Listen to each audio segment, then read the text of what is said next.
Hello guys, welcome back to उर्फ teaching online classes. आज हम नेशनल इनकम के बारे में समझेंगे, जिसको हिंदी में राष्ट्रीय आय कहते हैं। और वीडियो को शुरू करने से पहले वीडियो को लाइक कर दीजिए, चैनल को सब्सक्राइब कर दीजिए, बेल आइकन जरूर प्रेस कर दीजिए अगर आप चैनल पर नए हैं तो। और वीडियो को शेयर भी कर दीजिए जिससे लोगों के पास ये वीडियो पहुंचे। नेशनल इनकम दो वर्ड से मिलकर बना है, नेशनल और इनकम, जिसको हिंदी में कहते हैं राष्ट्रीय आय। इस टॉपिक को समझने में बच्चों को बहुत प्रॉब्लम्स क्रिएट हो रही थी कि नेशनल इनकम आखिर होती क्या है। इसकी प्रॉब्लम्स का सॉल्यूशन करने के लिए बच्चे मुझसे पूछ रहे थे, तो जिसके लिए मैंने ये वीडियो बनाई है। तो सबसे पहले आपको हम शुरू करते हैं नेशनल इनकम। अब नेशनल इनकम दो वर्ड से मिलकर बना है, एक तो नेशनल और एक इनकम, यानी कि नेशनल और इनकम दो वर्ड से मिलकर बना है। राष्ट्रीय का संबंध किसी भी देश से होता है, और आय का संबंध अगर हम बात करते हैं, जिसको इंग्लिश में कहते हैं income, it is related to the economic activity, यानी कि आर्थिक क्रियाओं द्वारा अर्जित धन ही आय कहलाता है। यानी कि इकोनॉमिक एक्टिविटी के थ्रू जो वेल्थ या जो इनकम आती है, जो मनी आता है, वो हमारा क्या कहलाता है, तो इनकम के अंदर अगर हम इनकम जनरेट करनी है तो इनकम कहीं से भी जनरेट हो सकती है। वो लैंड भी हो सकती है, लेबर भी हो सकती है, कैपिटल के थ्रू भी हो सकती है, या एंटरप्रेन्योर के थ्रू भी हो सकती है। रेंट, वेजेस, इंटरेस्ट, इसके बहुत सारे वेज हैं, इसके बहुत सारे कारक। इनकम की बात करते हैं तो इनकम दो प्रकार की होती है। एक तो घरेलू इनकम, जिसको हम डोमेस्टिक इनकम कहते हैं, और दूसरी नेशनल इनकम, जिसको हम राष्ट्रीय आय कहते हैं। तो पहली बात करते हैं, दो तरीके की जो इनकम होती है उसमें फर्स्ट तरीके की होती है डोमेस्टिक इनकम। डोमेस्टिक इनकम को हिंदी में कहते हैं घरेलू आय। यानी कि ये घरेलू आय या डोमेस्टिक इनकम क्या होती है, किसी भी देश की घरेलू सीमाओं के अंदर किसी सामान्य निवासियों या निवासियों द्वारा अर्जित जो कुल आय होती है, उस देश की घरेलू आय कहलाती है। घरेलू आय को हमेशा शुद्ध घरेलू उत्पाद NDP-FC कहा जाता है। अब बात करते हैं नेशनल इनकम की। अब क्या बात करते हैं, नेशनल इनकम। नेशनल इनकम, तो अब बात करते हैं कि नेशनल इनकम के बारे में जो हम आगे की बात करते हैं। आगे हमारा है topic the monetary value of final goods, the monetary value of final goods and services produced by या और generated in a countries economy in a year is called the national income of that economy.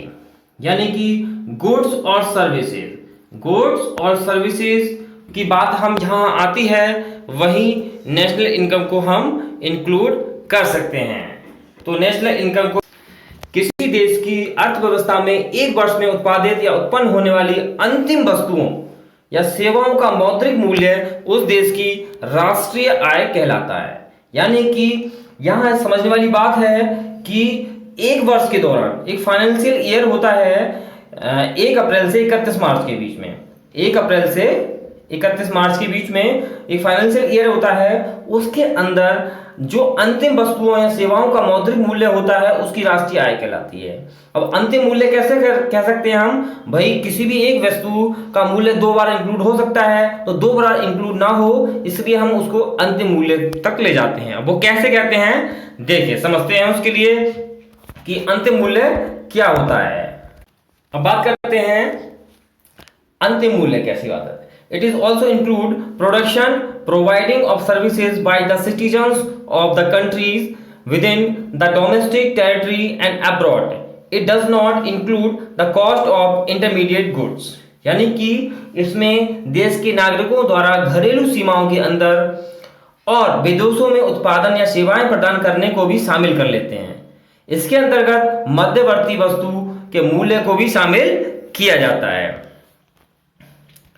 तो हम बात करते हैं, हमने बात करी थी कि फाइनल गुड्स अंतिम मूल्य क्या होता है। तो उसको समझने के लिए हम यहाँ पर दो केस समझेंगे। हमारा फर्स्ट केस है लाइक बाइंग शुगर केन और राइस फ्रॉम अ फार्मर। यानी कि एक किसान से शुगर केन यानी कि गन्ना या फिर चावल खरीदने के लिए या बनाने के लिए हम जब लेते हैं, under this the payment of price of the rice and sugar cane, here is the payment of the price of final item which will be counted in the national income। यानी किसान से हमने गन्ना भी खरीद लिया और किसान से हमने चावल भी खरीद लिया। अब अगर हम उन दोनों को पकाकर खा रहे हैं तो वही अंतिम मूल्य हो जाएगा, लेकिन इसके अंतर्गत यहाँ चावल या गन्ना का मूल्य जो भुगतान आप करेंगे वह अंतिम वस्तु के मूल्य का भुगतान माना जाएगा, वही वस्तु का अंतिम मूल्य होगा। अब आप कहेंगे कि भाई वो तो अंतिम मूल्य हो गई, लेकिन हम सेकंड केस समझेंगे, उसके बाद इस बात को क्लियर कर सकते हैं। सेकंड केस क्या है, देखिए, in the second case buy sugar cane from the farmer and give or sell it to the sugar mill to make sugar buy rice from first है किसान से गन्ना खरीदकर शुगर मिल को चीनी बनाने के लिए दे देना या बेचना। यानी कि वहां पर हमने गन्ना खुद खा लिया था, लेकिन इस बार हमने गन्ना खरीद कर खाया नहीं, इस बार हमने चीनी मिल को दे दिया। तो हमने जिस प्राइस पर खरीदा है वो प्राइस शामिल नहीं करेंगे, जिस प्राइस पर शुगर मिल वाले ने चीनी की जो मिल है चीनी बनाने के लिए उसने खरीदा है उस प्राइस को हम इसमें शामिल करेंगे। अब चावल की बात आती है, buy rice from farmer and sell it to soya or snacks factory to make soya or snacks. First case में हमने चावल को पकाकर खुद खाया था, लेकिन इस केस में हम चावल खरीद कर सोया या स्नैक्स बनाने वाली फैक्ट्री को बेच देते हैं। यानी कि अब इसमें जिस प्राइस पर हमने चावल खरीदा था उस प्राइस को शामिल ना करके हमने उसको खरीद कर जब एक सोया बनाने वाली फैक्ट्री को बेच दिया तो उस प्राइस को उसमें इंक्लूड किया जाएगा। अगर हमने खरीदा उस प्राइस को भी इंक्लूड कर लेते हैं और सोया फैक्ट्री को बेचा जिस प्राइस पर उसको भी इंक्लूड कर लेते हैं, यानी कि एक ही चीज दो बार बिक गई, तो दोनों को इंक्लूड करेंगे तो वो नेशनल इनकम नहीं होगी। नेशनल इनकम में केवल फाइनल गुड्स को ही इंक्लूड करते हैं, यानी कि लास्ट में जहां बिकेगी वस्तु तो उस प्राइस को इंक्लूड करेंगे। इससे हमारा जो एनालिसिस है वो ठीक होगा। तो राष्ट्रीय आय अगर हम बात करते हैं लेखा वर्ष के दौरान, लेखा वर्ष जो है फाइनेंशियल ईयर जो है 1 अप्रैल से 31 मार्च का होता है। एक देश की सामान्य निवासियों द्वारा अर्जित कारक या आय का जोड़ राष्ट्रीय आय कहलाता है। राष्ट्रीय आय को शुद्ध राष्ट्रीय उत्पाद NNPFC कहा जाता है। तो आगे बात करते हैं, अगली बात करते हैं, इसमें एक मेन पार्ट है वो है the value of the last commodity in the national income is accounted for so that the value of that commodity is not accounted for twice in the national income. यानी कि इसकी वजह से दो बार national income में वो counted नहीं होगी। राष्ट्रीय आय में अंतिम वस्तु के मूल्य को इसलिए काउंट किया जाता है ताकि वह उस वस्तु का मूल्य राष्ट्रीय आय में दो बार काउंट ना हो जाए। इस चीज का हमें विशेष ध्यान रखना होगा। अगली बात करते हैं next, the national income in India is calculated by the central statistical organisation, जिसको हम शॉर्ट में कहते हैं CSO, that is by the central statistical या फिर स्टैटिस्टिक्स डिपार्टमेंट। भारत में राष्ट्रीय आय की गणना, भारत में जो राष्ट्रीय आय की गणना करता है वो सांख्यिकी केंद्रीय यानी केंद्रीय सांख्यिकी संगठन करता है, जिसको केंद्रीय सांख्यिकी विभाग भी कहते हैं। It was established in May 1951 in New Delhi. अगर ये क्वेश्चन आ जाता है तो ये भी समझने की बात है ये कब बना, इसकी स्थापना मई 1951 में हुई थी। National income figures in India are obtained on the basis of compilation between 1 year that is 1 April to 31 March. मैं बता ही चुका हूं भारत में राष्ट्रीय आय के आंकड़े एक वर्ष अर्थात 1 अप्रैल 31 मार्च के बीच संकलन के आधार पर प्राप्त किए जाते हैं। अब बात करते हैं इसका असेसमेंट कैसे होता है। इसके असेसमेंट की बात करते हैं एंड असेसमेंट, इसके असेसमेंट की बात करते हैं हम। An assessment of the 3 sectors of the Indian economy by CSO. CSO को हम पहले ही समझ चुके हैं, क्या बोलते हैं? सीएसओ को बोलते हैं सेंट्रल स्टैटिस्टिकल ऑर्गेनाइजेशन। तो भारतीय अर्थव्यवस्था के 3 क्षेत्रों का आकलन सीएसओ के द्वारा होता है। पहला कौन सा है? प्राइमरी सेक्टर, यानी कि प्राथमिक क्षेत्र। दूसरा है द्वितीय क्षेत्र, जिसको सेकेंडरी सेक्टर बोलते हैं। तीसरा है टेरिटरी सेक्टर, जिसको हम तृतीय क्षेत्र भी बोलते हैं। तो इन 3 क्षेत्रों में इसका आकलन किया जाता है। फर्स्ट बात करते हैं हम प्राइमरी सेक्टर की। प्राइमरी सेक्टर, जिसको प्राथमिक क्षेत्र कहते हैं, इसमें एक तो एग्रीकल्चर आता है, खेती आती है, जिसको नेशनल इनकम में इंक्लूड करेंगे प्राइमरी सेक्टर के थ्रू।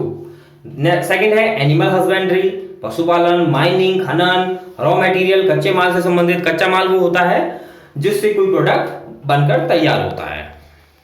अब सेकेंडरी सेक्टर आता है। सेकेंडरी सेक्टर में कौन कौन सी चीजें इंक्लूड होंगी? व्हीकल इंडस्ट्री, वाहन उद्योग, इसके अंतर्गत जो आय होगी वो वाहन उद्योग की, वो भी इसमें शामिल करेंगे वो, लेकिन सेकेंडरी सेक्टर के अकॉर्डिंग। बिस्कुट इंडस्ट्री हो गई, स्मॉल स्केल इंडस्ट्री हो गई, स्टील इंडस्ट्री हो गई, ऐसी और भी बहुत सारी इंडस्ट्री होंगी। टेक्सटाइल इंडस्ट्री हो गई है, केक इंडस्ट्री हो गई। It is uses the products of the primary sectors as raw material in its activities, यानी कि यह प्राथमिक क्षेत्र के उत्पादों को अपनी गतिविधि में कच्चे माल की तरह उपयोग करते हैं। यानी प्राथमिक क्षेत्र के जो उत्पाद हैं वो सेकेंडरी सेक्टर में इंक्लूड की जाते हैं, इनको गतिविधियों में उपयोग किए जाते हैं। इसके लिए सेकेंडरी सेक्टर का वर्क होने के लिए प्राइमरी सेक्टर का वर्क होना बहुत जरूरी है, यानी कि उससे उत्पादित माल के द्वारा ही हम इस सेक्टर का वर्क करते हैं। नेक्स्ट बात आती है टेरिटरी सेक्टर, यानी कि तृतीय क्षेत्र। इसमें यातायात आ जाता है, ट्रैफिक, स्वास्थ्य, हेल्थ, बीमा, शिक्षा, एजुकेशन। तो various types of services are produce in it. इसमें विभिन्न प्रकार की सेवाएं उत्पादन किया जाता है। और भी हम बात कर सकते हैं कि भाई राष्ट्रीय आय की गणना हम 2 तरीके से करते हैं। एक तो करंट प्राइस के आधार पर करते हैं और दूसरा फिक्स प्राइस के आधार पर करते हैं। यानी कि करंट प्राइस को हम कहते हैं चालू कीमत और फिक्स प्राइस को हम कहते हैं स्थिर कीमत। 2 आधार पर हम इसका कैलकुलेशन करते हैं। ठीक है गाइस, आज हम इतनी ही बात कर रहे थे और आगे का जो टॉपिक है हम नेक्स्ट वीडियो में समझेंगे। ठीक है, thanks for watching, like, share and subscribe for future updation. Thank you. और ये बात भी समझ लीजिए, कोई भी ऐसा एग्जाम नहीं बचा है जहां पर नेशनल इनकम से रिलेटेड कोई भी क्वेश्चन ना आता हो। नेशनल इनकम एक इतना इंपॉर्टेंट टॉपिक है जिससे रिलेटेड कई सारे एग्जाम्स हैं, जितने भी यूपीएससी के, जितने सिविल सर्विसेज हैं, सब में इससे रिलेटेड क्वेश्चन आपको मिलता ही है। जैसे कभी कभी पूछ लिया जाता है कि वही इंडियन या हम भारत के किस राज्य की सर्वाधिक प्रति व्यक्ति आय भी पूछ लिया जाता है। अगर हम आज की 2018-19 की बात करें तो उस समय तो गोवा थी, है ना, और सबसे कम आय की हम बात करते हैं तो बिहार था। तो इसी तरीके से अगर कभी कभी क्वेश्चन पूछ लिया जाता है पर कैपिटल इनकम का फॉर्मूला बताइए, तो पर कैपिटल इनकम का फॉर्मूला आपको ये भी आना चाहिए कि पर कैपिटल इनकम का फॉर्मूला जो है वो क्या है। उसमें नेशनल इनकम ऊपर आ जाता है, national income upon total population. तो ये भी